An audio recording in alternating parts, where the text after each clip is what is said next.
Bismillahirrahmanirrahim. Assalamualaikum warahmatullahi wabarakatuh. Salam sejahtera untuk kita semua. Semoga kita selalu dalam keadaan sehat walafiat dimanapun kita berada. Perkenalkanlah, saya Faiz Wahidatul Arifatin, dosen Bahasa Inggris Fakultas Ekonomi dan Bisnis Universitas Muhammadiyah Lamongan. Pada kesempatan kali ini, izinkanlah saya menunjukkan penilaian deskripsi diri unjuk kerja Tridharma Perguruan Tinggi atau PDD UKT-PT dalam bidang pengajaran.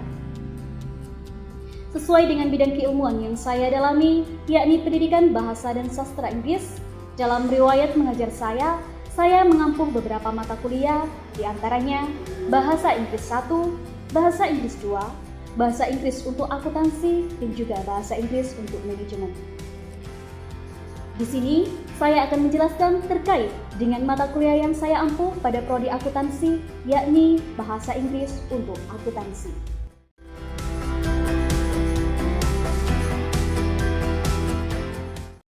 Di sini saya akan menjelaskan terkait dengan deskripsi mata kuliah Bahasa Inggris.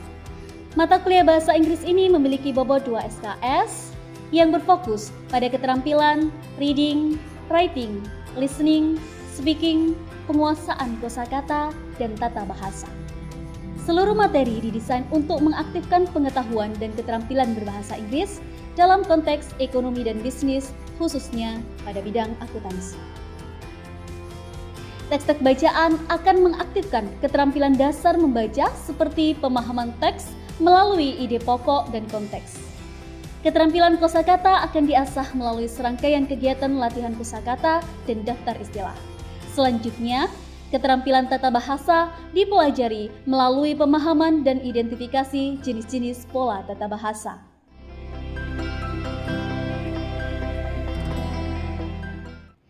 Beberapa CPMK dan sub-CPMK dalam pembelajaran bahasa Inggris ini, yang pertama, mahasiswa mampu menganalisa kemampuan dan keterampilan dasar bahasa Inggris dalam konteks ekonomi dan bisnis.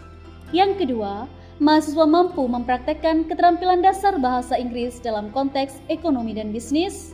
Yang ketiga, mahasiswa bertanggung jawab atas tugas individu dan kelompok yang diberikan. Pada kemampuan akhir yang direncanakan, yang pertama, mahasiswa mampu memahami pentingnya belajar bahasa Inggris dalam bidang ekonomi dan bisnis, khususnya akuntansi. Yang kedua, mahasiswa mampu memahami jenis-jenis kata atau part of speech. Yang ketiga, mahasiswa mampu menganalisis tenses dalam sebuah kalimat sederhana. Yang keempat, mahasiswa mampu memahami teks berbahasa Inggris dan menganalisa pokok pikiran paragraf pada sebuah teks bidang ekonomi dan bisnis secara tepat. Selanjutnya, mahasiswa mampu menyusun teks lisan dan tulis untuk menyatakan, menanyakan, dan merespon dengan memperhatikan fungsi sosial struktur teks dan unsur kebahasaan yang benar sesuai dengan teks.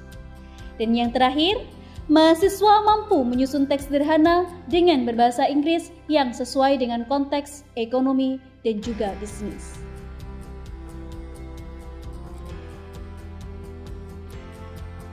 Beberapa materi pembelajaran bahasa Inggris akuntansi diantaranya numbers, supply and demand, finance, jobs in accounting, e-commerce, what is taxation, banking transaction and communication, insurance, modern and traditional market, dan juga economic growth. Dalam tiap materi diikuti oleh comprehending the text, vocabulary building, conversation, useful expression, dan juga language focus.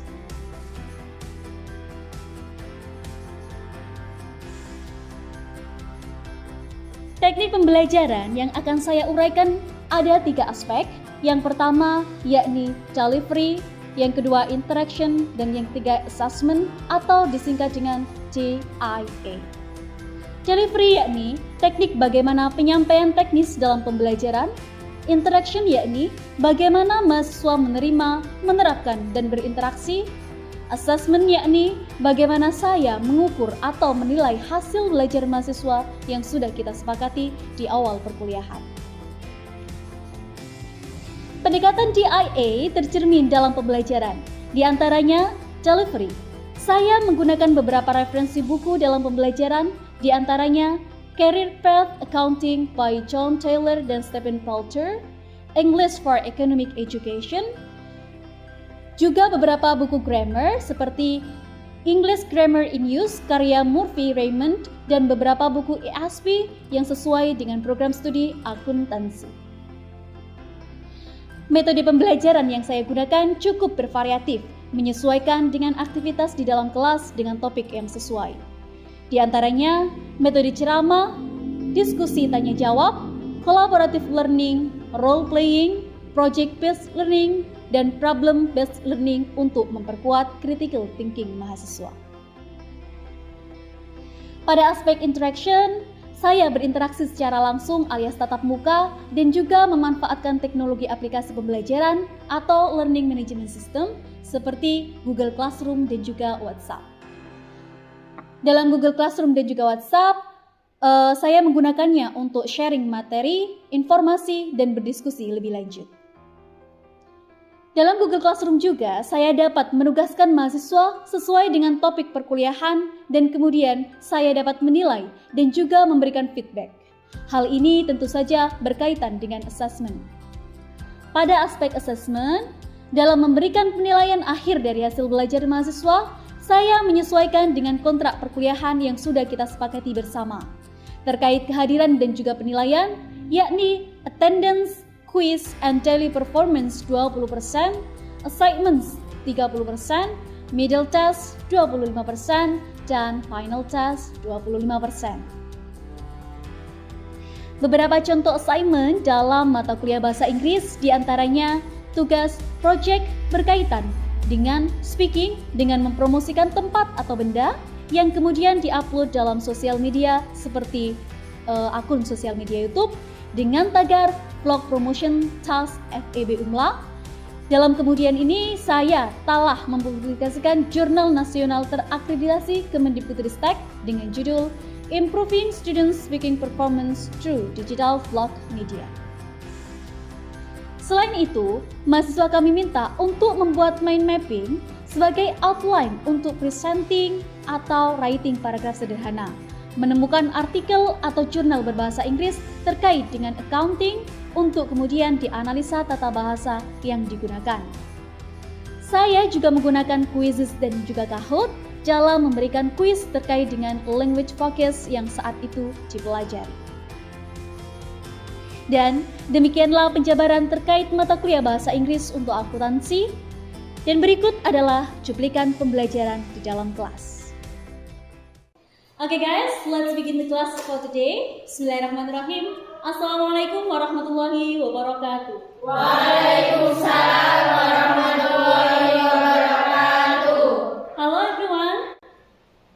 Hi. How are you today? I'm fine. Okay, good. Hopefully we are always in good condition. Amin.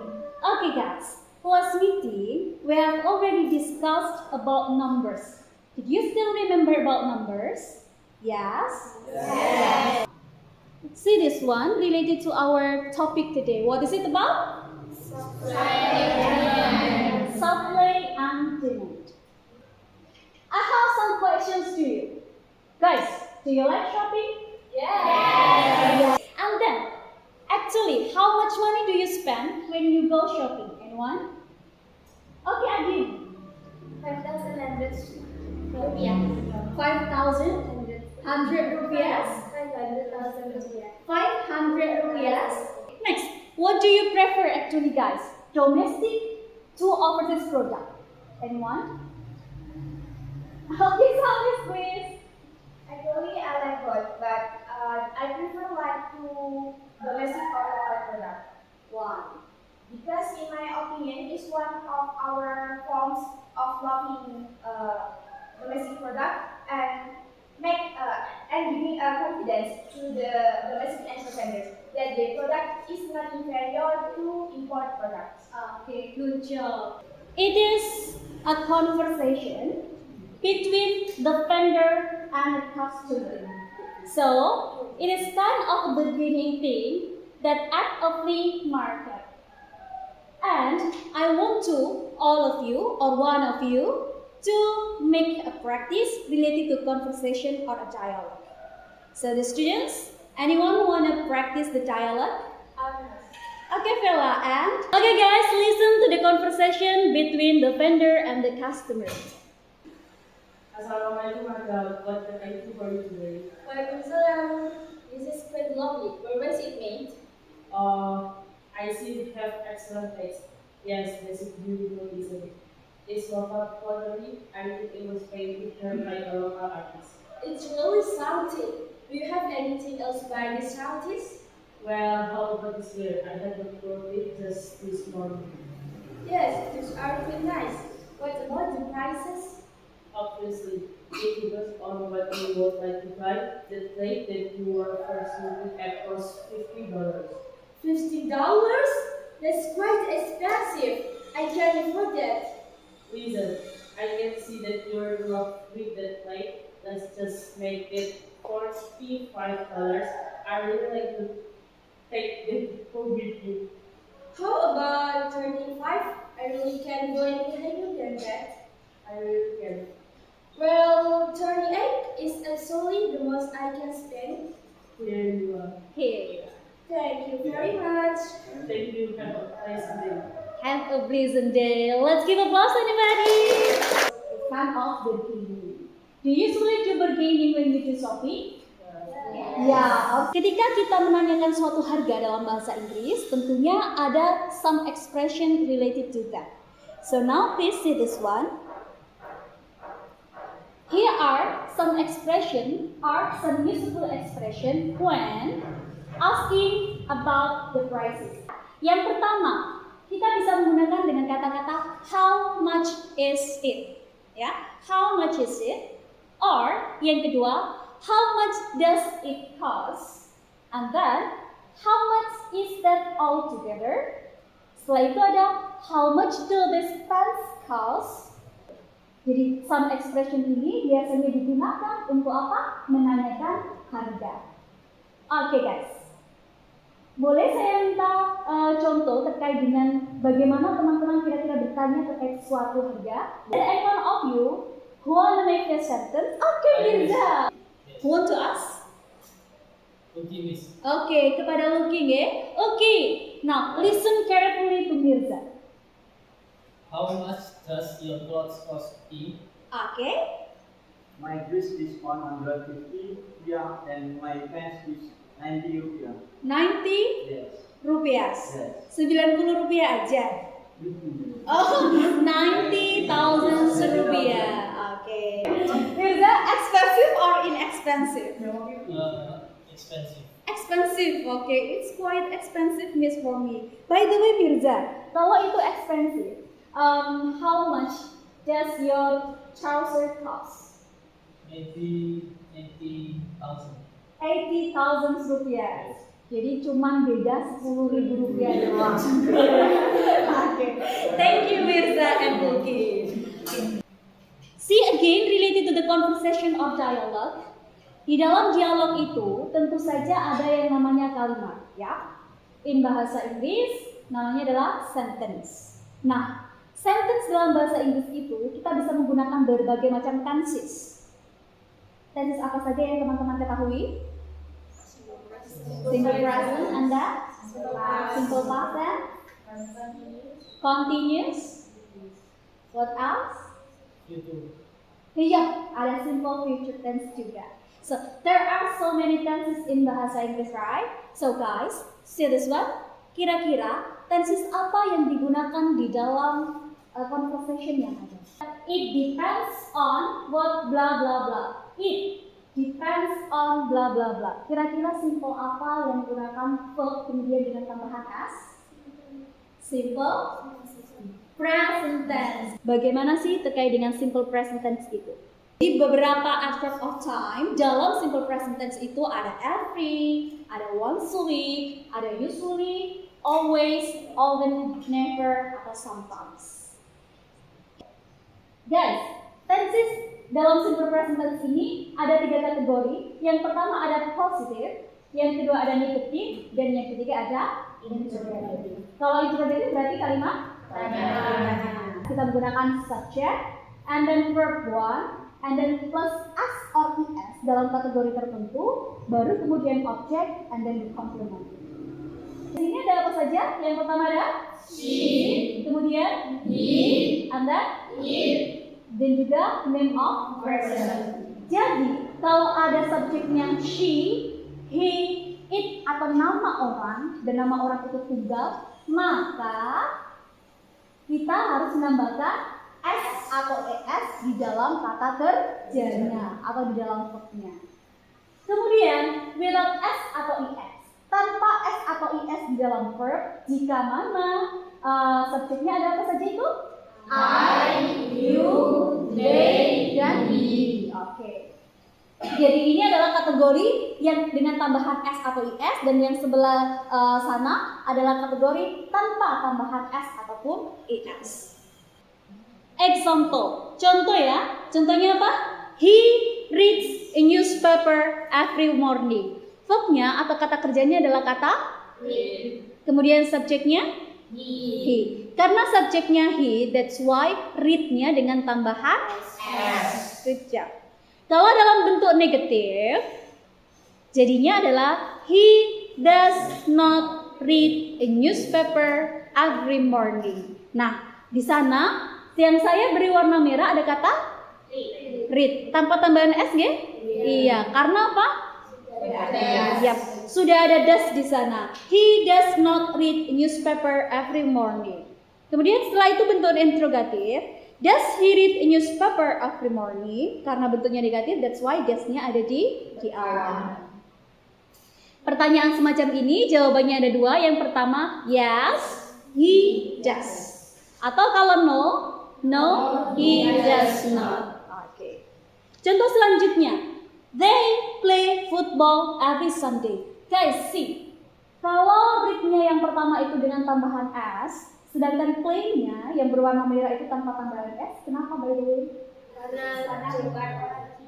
Iya, karena subjeknya adalah kata they, dan they itu adalah jamak, bukan orang ketiga tuh. For example here, I always get up at 4 o'clock in the morning. Sama he usually comes to school early every morning. Don't forget, tetap dengan verb tambahan s jika subjeknya adalah untuk agar saya lebih tahu teman-teman kira-kira sudah menangkap materi dengan baik atau tidak. So now we do a quiz. Sekarang kita quiz ya. Quiznya menggunakan Kahoot. Teman-teman boleh mengeluarkan handphonenya. 8, 6, 4, 3, Jal 5, and 4. Rosa sudah join, Adin sudah join, Sali sudah join, Bella join. So let's play the game. First question about simple present tense. 3, 2, hai. Dua menjawab false. Who are you? Mirza and loh kok jadi 3? Ini cuma 2. Jadi siapa ini? Oke, guys, kenapa jawabannya false? Anyone? Oke, benar sekali. Karena adverb of time-nya adalah yesterday. Sedangkan kita tahu simple present tense tadi tidak ada yesterday. Kalau yesterday kita menggunakan simple past tense. Berarti andai kata adverb of time-nya yesterday itu bukan they play, berarti they played.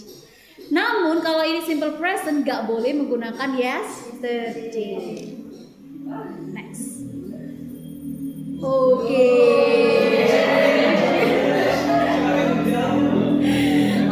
My job is very interesting. I meet a lot of people.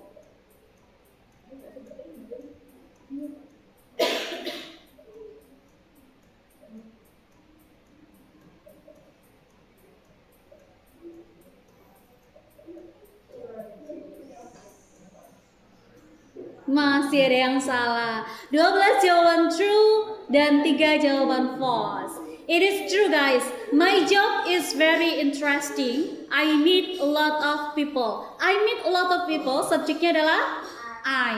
Kemudian verbnya adalah kata meet without any s or es. Jadi benar, I meet a lot of people. So let's see who are the 3 winners of this game. Next. Okay, the third one is Ya Cinta Adin. And then the second one is Rosa Putri. The first winner is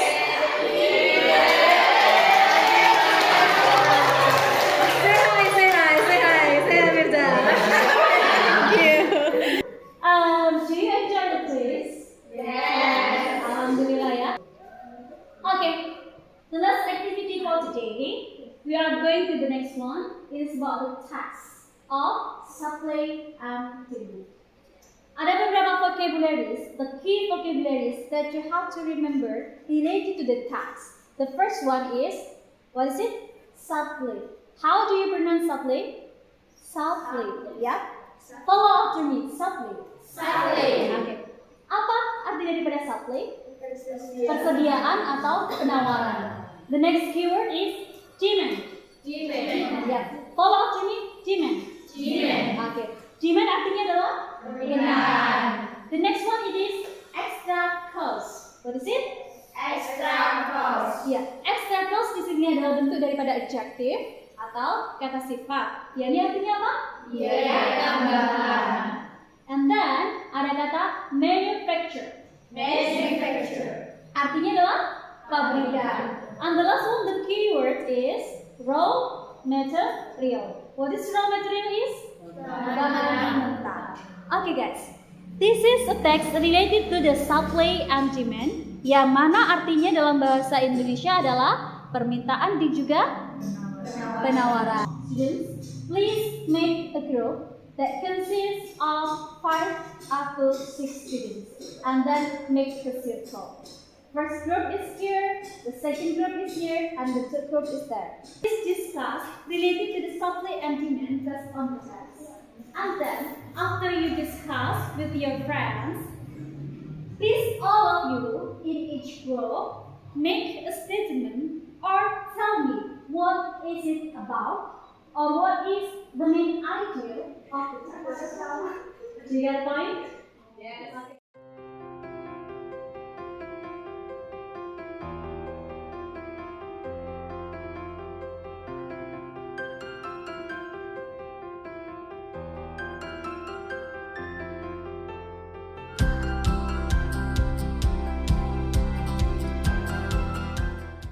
Kelompok 2 dan 3 sudah siap ya? Oke, karena kelompok 1 belum siap, go on to the next group, please, second group. So from the second group, what is the text about and what is the main idea of the text, please? So, the text is supply and demand. In economics, is a description of the relationship in the market between prospective buyers and sellers of an item. The supply and demand model is used to determine the price and quantity sold in the market. In the buyer's point of view, the more expensive the goods, the less demand. While from the point of view of the supplier of goods, the more expensive the goods, the more goods will be supplied. So the demand and demand matching is needed between sellers, supplier, and buyers to agree on a price. Okay. Describe the relationship in the market between prospective buyers and sellers of an item. The supply and demand model is used to determine the price and quantity sold in the market. Okay. By studying supply and demand, we can find out how much procedures are willing to supply at a given price and how much will be demand at given price. Okay. Line is the demand. If the price goes down, the demand will go up. If the price goes down, the demand goes down, and vice versa. Quantity is how. I have one question related to supply and demand. My question is, what did the value of goods depend on? Please answer the question based on the text. Okay, please, Salis. The value of goods depend on the supply, that supply, how much or how many goods were being offered, and their demand, how much demand. Okay, good job. Thank you, Salis. In the first paragraph, di sana dikatakan bahwasannya The value of goods depend on their supply, how much or how many goods were being offered, seberapa banyak, bahwasannya apa? Barang yang ditawarkan, and their demand, how much demanded. Dan juga apa? Dan juga seberapa banyak yang diminta. So it's all about supply and demand. Ada beberapa statement yang mana dalam statement tersebut nanti saya minta kira-kira vocabularies apa atau kosakata apa yang sesuai untuk mengganti kata yang saya garis bawahi. Guys, untuk nomor 1 ada kata steps, and then untuk nomor 2 ada kata sweet, dan yang ketiga ada kata clarification. Kata yang bergaris bawah itu kira-kira dari vocabularies yang di atasnya mana kata yang sesuai untuk menggantikan yang bergaris bawah. Untuk nomor 1, raise your hand first. Oke, Vela. For the first or second or third? Oke, step diganti dengan stages ya. Yap, ada steps di sana dan ada stage ya di situ. Jadi benar sekali steps bisa diganti dengan stages. Jadi kita bisa menggunakan kata step maupun stages. This product was processed through many stages before being packaged. So there those vocabularies have the same meaning. Okay? Kalau yang digarisbawahi adalah kata clarification, kira-kira bisa diganti dengan kata apa? Clarification bisa diganti dengan apa? Producer kah? Agree kah? View? Closely? What is it? Illustrations. Good job. Jadi clarification bisa kita ganti dengan kata illustration. Jadi jadinya orders are placed from illustration and price list in catalog. Jadi clarification and illustration they have the same meaning. We have already discussed related to supply and demand dengan beberapa aktivitas mulai dari conversation sampai dengan group discussion. So, is there any question related to our topic today? What is your question? Miss, how do we remember and memorize the new vocabulary we know? Okay, the new vocabulary is how to remind, how to memorize gitu ya. Teman, tentunya setiap kali pertemuan selalu ada vocabularies atau kosakata baru yang teman-teman dapatkan related to economic, business, or maybe accounting ya. Jadi ada hal-hal yang baru. Nah, bagaimana caranya agar kita bisa mengingat kosakata yang baru kita dapatkan? Yang pertama, teman-teman ucapkan dengan keras. Dan after that, you have to take a note. Setelah itu, karena kalian punya banyak teman ya, you have classmate, right? Bisa mempraktekkan dengan teman kelasnya. Enough? Enough ya for today? Yes. Are you happy guys? Happy.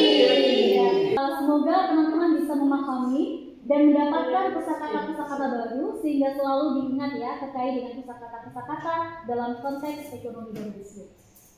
Oke, jika banyak kesalahan dari saya mohon maaf ya. Oke, thank you so much for today. Thank you for joining. Thank you for coming. Have a nice day. See you again. Wassalamualaikum warahmatullahi wabarakatuh. Waalaikumsalam warahmatullahi wabarakatuh. Demikianlah cuplikan pembelajaran mata kuliah Bahasa Inggris pada Prodi Akuntansi. Semoga memberikan manfaat yang berarti. Kurang dan lebihnya saya mohon maaf yang sebesar-besarnya. Akhirul kalam. Wassalamualaikum warahmatullahi wabarakatuh.